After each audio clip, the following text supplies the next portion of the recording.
travaillent dans l'ombre. Leur nom n'apparaît nulle part et on souligne rarement leur travail.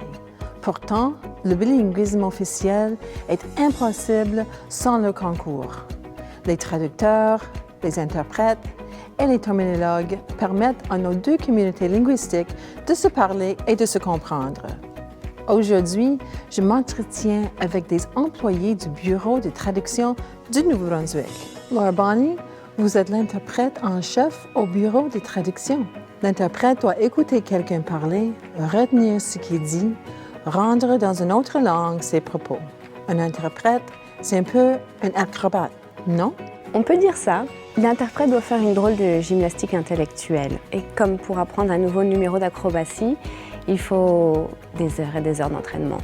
Il faut apprendre à tomber, à se relever, à persévérer pour enfin y arriver. Mais au fil du temps, le processus devient plus automatique et on a beaucoup moins de courbatures au cerveau. Est-ce que vous traduisez mot pour mot?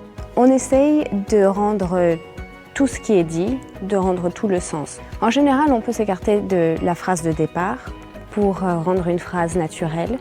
Le but, c'est que l'on ne se rende pas compte qu'il s'agit d'une traduction. Après, quand on est au tribunal, on essaye de coller le plus possible à la phrase originale pour ne pas influencer d'une certaine façon l'interrogatoire. Mais même là, je ne dirais pas que c'est du mot à mot. Le mot à mot, vraiment, ça rendrait du charabia.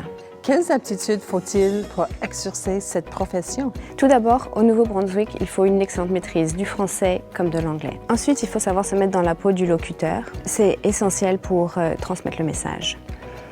Il faut aussi beaucoup de curiosité, toujours vouloir en apprendre plus. Ce qui est aussi essentiel, c'est d'être humble et de reconnaître que l'on fait des erreurs et qu'on ne peut pas tout connaître. Il faut apprendre de ses erreurs et il ne faut pas les laisser nous démonter. Et aussi, il faut apprendre à gérer ces montées d'adrénaline. Pourquoi travaillez-vous en équipe de deux? Alors, on travaille à deux parce que l'interprétation exige beaucoup de concentration et c'est très fatigant. On ne peut pas, au bout d'un moment, continuer sans commencer à faire des erreurs. C'est là qu'on a un collègue qui vient nous relayer toutes les 30 minutes. Et puis, ce collègue qui est en cabine avec nous aussi peut nous aider avec la terminologie, les chiffres, ce genre de choses. Comment composez-vous avec des gens qui font de l'humour? On fait de notre mieux. On essaye de reproduire les blagues et l'humour. Le ton aide.